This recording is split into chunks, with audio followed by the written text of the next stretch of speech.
రాజ్యాంగం నిర్దేశిస్తుంది, నేను కాదు.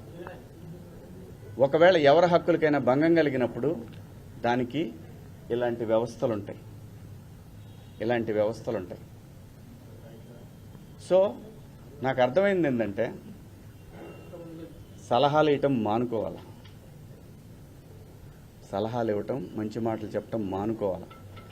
ఎవరిదాడికి తెలుసు ఇక్కడ. ఒక్క నిమిషం, అదే చెప్తాను. ఒక్క నిమిషం అమ్మా, నేను చెప్పాలనుకుని చెప్పనండి. మళ్ళీ అంటే నేను అనేది దీన్ని ఇంతటితో ముగించుదామని, ఈ డిస్కషన్ ఇంతటితో ముగిద్దామని చెప్తున్నా. ఎవరి అభిప్రాయాలు వాళ్ళకి తెలుసు. ఇక్కడ మంచి మాటలు చెప్పాను, చెడ్డ మాటలు చెప్పాను అనే దానికి బ్యారియర్ లేదు. Very clear. నేను వాళ్ళు అడిగిన వాటికి సమాధానాలు ఇచ్చాను. వాళ్ళు మళ్ళీ ఏదన్నా ఉంటే నాకు కాల్ చేస్తా ఉన్నారు, నాకు మెసేజ్ పంపుతా ఉన్నారు. నేను అన్నాను, నా వల్ల ఎవరన్నా ఇబ్బంది పడినాన్ని నేను ఇబ్బంది పెట్టానని మీకు ఎవరన్నా డైరెక్ట్గా వచ్చి కంప్లైంట్ ఇస్తే అప్పుడు కూడా నేను వచ్చి మీకు సమాధానం చెప్తాను మేడం అని చెప్పాను. థ్యాంక్ యూ అండి. కనిపిస్తుందండి. సో అపాలజీ చెప్పారు, కానీ ప్రకాష్ రాజ్ మాత్రము ఇప్పటికీ చెత్తగా మాట్లాడాడు. శివాజీ ఆడవాళ్ల పట్ల గౌరవమే లేదు అని చెప్తున్నాడు. ఏం చెప్తారు మీరు? నేను ఇంకా చూడలేదండి, చూసినాక చెప్తాను.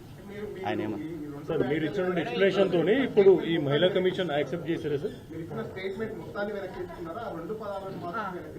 మీ మాటలకి కట్టుబడే ఉన్నారా? కేవలము 2 మాటలే పొరపాటుగా అన్నాను అన్నది మాత్రమే వెనక్కి తీసుకుంటున్నారు. వాళ్ళకి ఏవైతే నచ్చలేదో వాటికి నేను క్షమాపణ చెప్పాను. నేను ఇచ్చిన స్టేట్మెంట్ అలాగే ఉంది కదా, దాన్ని నేను వెనక్కి తీసుకున్నది ఆగుతుందా? కాదు కదా. నేను మంచి చెప్పటం తప్పు అనేది నాకు అర్థమైంది. సోషల్ మీడియాలో విపరీతమైనటువంటి నేను అనేది ఒకటే, ఏమవుతుందంటే ఎవరినో పొగిడిన తర్వాత ఇంకెవరినో విమర్శించినట్టు అవుతుంది. కాబట్టి ఈ విషయాన్ని ఇంతటితో వదిలేద్దాం. దయచేసి అందరూ కూడా ఎవరి అంతరాత్మలకు వాళ్ళకి తెలుసు ఏం జరుగుతుందనేది. అందరి అభిప్రాయాలను గౌరవిద్దాం. ఫైనల్లీ సోషల్ మీడియాలో మద్దతు పెరుగుతుంది కాబట్టి ఇక మీద నుంచి కూడా అవేర్నెస్ కల్పిస్తూనే ఉంటారా? ఈ లైన్ స్టాండ్ తీసుకుంటారు. ఒకటి కేవలం ఒక్కరిద్దరు మాత్రమే వ్యతిరేకించారు, బయట సామాన్య ప్రజలందరూ కూడా మీ వెంబడి ఉన్నారు, మద్దతు ఇస్తున్నారు. సో దీనికి మీరేమంటారు? నేను అవకాశం ఇచ్చానండి, కొంతమందికి మాట్లాడే అవకాశం ఇచ్చాను. ఇక్కడ నాకు అర్థమైంది ఏంటంటే నువ్వెంత నీ బతుకెంత అంటున్నారు, వాళ్ళని గౌరవిస్తాను. ఇప్పుడు మీరు చెప్పిన దాంట్లో కూడా నా మీద అంత నా వెనకాలే ఉండి నా మీద కుట్ర చేశారన్నారు. అదేదే నేను అనేది. నేను ఎవరికి భయపడను. నేను బతుకు తెరువుకి వచ్చేవాడిని, ఇక్కడ కాకపోతే కష్టపడేవాడిని, ఇంకో చోట పోయి బతుకుతా. అంతేగాని ఆత్మాభిమానం చంపుకొని ఎవడికో భయపడి, ఎవడో బెదిరిస్తే, ఎవడో వార్నింగ్లు ఇస్తే భయపడే రకాన్ని కాదు. అంత మాత్రం చేత వ్యవస్థలను గౌరవించకుండా, నేనుంటున్న పరిశ్రమను గౌరవించకుండా అంత విలువలు లేని బతుకు నేనైతే బతకట్లేదు.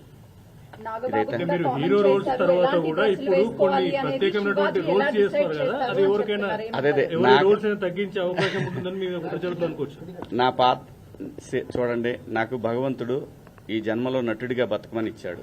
బతికే బతుకులో సమాజానికి ఉపయోగపడే విధంగా బతకమని చెప్పాడు. నేను అలాగే బతుకుతున్నా.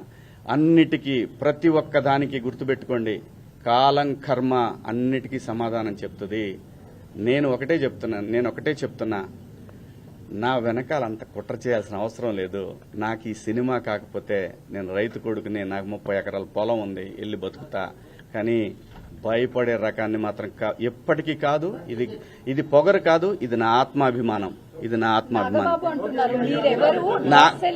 నాగబాబు గారిది నేను చూడలేదు. వీళ్ళిద్దరు మీరు చెప్పింది నేనేమీ చూడలేదు. అందరికీ నచ్చే విధంగా ఎవరు మాట్లాడలేరు. ఆఖరికి గాంధీజీ మీద కూడా హత్య జరిగింది. ఈ దేశంలో ఈ భూమి మీదనే ఎవరు సాటిస్ఫై చేయలేరు. యథార్థవాది, లోక విరోధి. అన్ని అదే ఎవరు కుట్ర పన్నుతున్నారు ఏంటనేది కనిపిస్తానే ఉంది. వాళ్ళకి ధైర్యం వచ్చి మాట్లాడిన ఇద్దరిని మీరు మీ బయట కుట్ర చేస్తామని చెప్తున్నారా? చిచ్చి పాపం వాళ్ళకి ఏం సంబంధం లేదు. వాళ్ళ అమాయకులు అంతే. మీడియా ముఖంగా మహిళలకి మరొకసారి మనం చెప్పాలనుకుంటున్నారా? నేను మహిళలకి చెప్పాల్సింది ఏమీ లేదు. దయచేసి ఒరే అబ్బాయిలో, మన ఇంట్లో ఆడవాళ్ళు ఉన్నారు, వీళ్ళని నాకు తెలిసి మొన్న కూడా అది క్రేజీలో జరిగిన ఇన్సిడెంట్. ఒక ఆర్టిస్టులు కనపడ్డప్పుడు జనాలు పిల్లలు ఎగబడతారు. అదేమైందంటే ఇబ్బందికరంగా అనిపిస్తుంది. ఆ పాపం వాళ్ళకేంటంటే నేను భాష రాదని మాత్రమే చెప్పాను కానీ లేకపోతే ఆ సలహా కూడా ఇచ్చేవాడిని కాదు.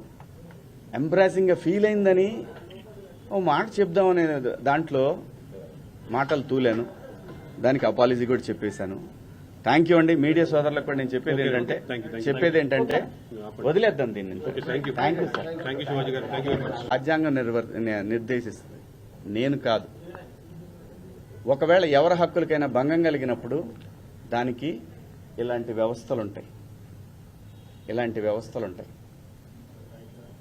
సో నాకు అర్థమైంది ఏంటంటే సలహాలు ఇవ్వటం మానుకోవాలి. సలహాలు ఇవ్వటం, మంచి మాటలు చెప్పటం మానుకోవాలి. ఎవరిదాడికి తెలుసు. ఇక్కడ శివాజీ గారు విచారణ ఒక్క నిమిషం, అదే చెప్తాను. ఒక్క నిమిషం అమ్మా, నేను చెప్పాలనుకుని చెప్పనండి. మళ్ళీ అంటే నేను అనేది దీన్ని ఇంతటితో ముగించుదామని, ఈ డిస్కషన్ ఇంతటితో ముగిద్దామని చెప్తున్నా. ఎవరి అభిప్రాయాలు వాళ్ళకి తెలుసు. ఇక్కడ మంచి మాటలు చెప్పాను, చెడ్డ మాటలు చెప్పాను అనే దానికి బ్యారియర్ లేదు. Very clear. నేను వాళ్ళు అడిగిన వాటికి సమాధానాలు ఇచ్చాను. వాళ్ళు మళ్ళీ ఏదన్నా ఉంటే నాకు కాల్ చేస్తా ఉన్నారు, నాకు మెసేజ్ పంపుతా ఉన్నారు. నేను అన్నాను, నా వల్ల ఎవరన్నా ఇబ్బంది పడినాన్ని మీకు నేను ఇబ్బంది పెట్టానని మీకు ఎవరన్నా డైరెక్ట్గా వచ్చి కంప్లైంట్ ఇస్తే అప్పుడు కూడా నేను వచ్చి మీకు సమాధానం చెప్తాను మేడం అని చెప్పాను. థ్యాంక్ యూ అండి. మీ ఫేస్ లో బాధ కనిపిస్తుందండి. సో అపాలజీ చెప్పారు కానీ ప్రకాష్ రాజ్ మాత్రము ఇప్పటికీ చెత్తగా మాట్లాడాడు. శివాజీ ఆడవాళ్ల పట్ల గౌరవమే లేదు అని చెప్తున్నాడు. ఏం చెప్తారు మీరు? నేను ఇంకా చూడలేదండి, చూసినాక చెప్తాను. ఆయన ఏమన్నా సార్ మీరు ఇచ్చిన ఎక్స్ప్లెనేషన్ తోనే ఇప్పుడు ఈ మహిళా కమిషన్ యాక్సెప్ట్ చేశారా సార్?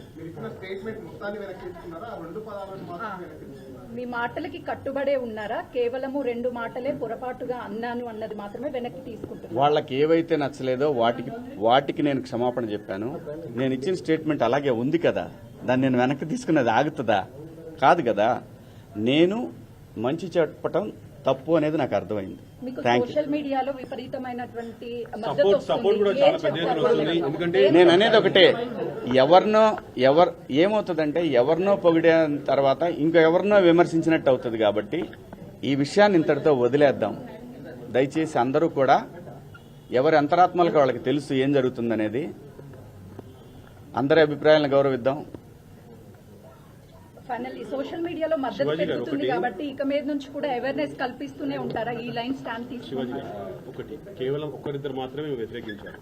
బయట సామాన్య ప్రజలందరూ కూడా మీ వెంబడి ఉన్నారు. మద్దతు ఇస్తున్నారు. సో దీనికి మీరేమంటారు?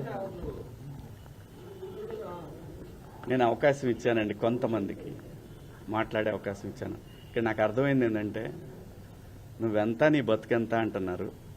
వాళ్ళని గౌరవిస్తాను. ఇప్పుడు మీరు చెప్పిన దాంట్లో కూడా నా మీద అంత నా వెనకాలే ఉండి నా మీద కుట్ర చేశారన్నారు కదా. అదేదే నేను అనేది. నేను ఎవరికి భయపడను. అంటే మీకు బాధగా అనిపిస్తుందా? నేను బతుకు తెరువుకి వచ్చేవాడిని. ఇక్కడ కాకపోతే కష్టపడేవాడిని, ఇంకో చోట పోయి బతుకుతా. అంతేగాని ఆత్మాభిమానం చంపుకొని ఎవడికో భయపడి, ఎవడో బెదిరిస్తే, ఎవడో వార్నింగ్లు ఇస్తే భయపడే రకాన్ని కాదు. అంత మాత్రం చేత వ్యవస్థలను గౌరవించకుండా, నేనుంటున్న పరిశ్రమను గౌరవించకుండా అంత విలువలు లేని బతుకు నేనైతే బతకట్లేదు. మీరు హీరో రోల్స్ తర్వాత కూడా ఇప్పుడు కొన్ని ప్రత్యేకమైనటువంటి రోల్స్ చేస్తున్నారు కదా, అది ఎవరికైనా రోల్స్ తగ్గించే అవకాశం ఉంటుందని మీరు ప్రజలతో అనుకోవచ్చు. నా చూడండి, నాకు భగవంతుడు ఈ జన్మలో నటుడిగా బతకమని ఇచ్చాడు. బతికే బతుకులో సమాజానికి ఉపయోగపడే విధంగా బతకమని చెప్పాడు. నేను అలాగే బతుకుతున్నా. అన్నిటికీ ప్రతి ఒక్క దానికి గుర్తుపెట్టుకోండి, కాలం కర్మ అన్నిటికీ సమాధానం చెప్తుంది. నేను ఒకటే చెప్తున్నా నా వెనకాల అంత కుట్ర చేయాల్సిన అవసరం లేదు. నాకు ఈ సినిమా కాకపోతే నేను రైతు కొడుకుని, నాకు 30 ఎకరాల పొలం ఉంది, వెళ్ళి బతుకుతా. కానీ భయపడే రకాన్ని మాత్రం ఎప్పటికీ కాదు. ఇది పొగరు కాదు, ఇది నా ఆత్మాభిమానం. నాగబాబు అంటున్నారు, మీరెవరు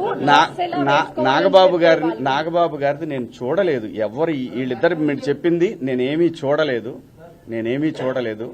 అందరికీ నచ్చే విధంగా ఎవరు మాట్లాడలేరు. ఆఖరికి గాంధీజీ మీద కూడా హత్య జరిగింది. ఈ దేశంలో ఈ భూమి మీదనే ఎవరు సాటిస్ఫై చేయలేరు. యథార్థవాది, లోక విరోధి. మీడియా ముఖంగా మహిళలకి మరొకసారి ఏమన్నా చెప్పాలనుకుంటున్నారా? తెలీదండి. మీడియా ముఖంగా అన్ని మహిళలకి అదే చెప్పాలనుకుంటున్నారా?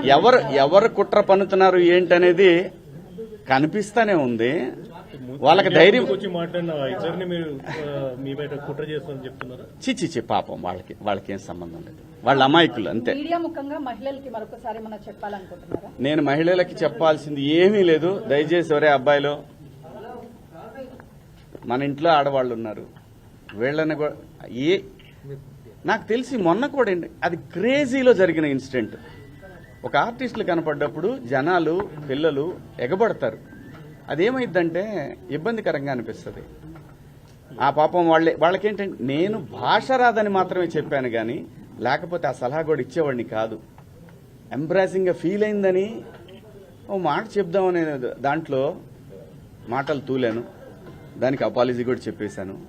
థ్యాంక్ యూ అండి. మీడియా సోదరులకు కూడా నేను చెప్పేది ఏంటంటే వదిలేద్దాం దీన్ని. Thank you thank you sir. Thank you Shivaji గారు. Thank you very much.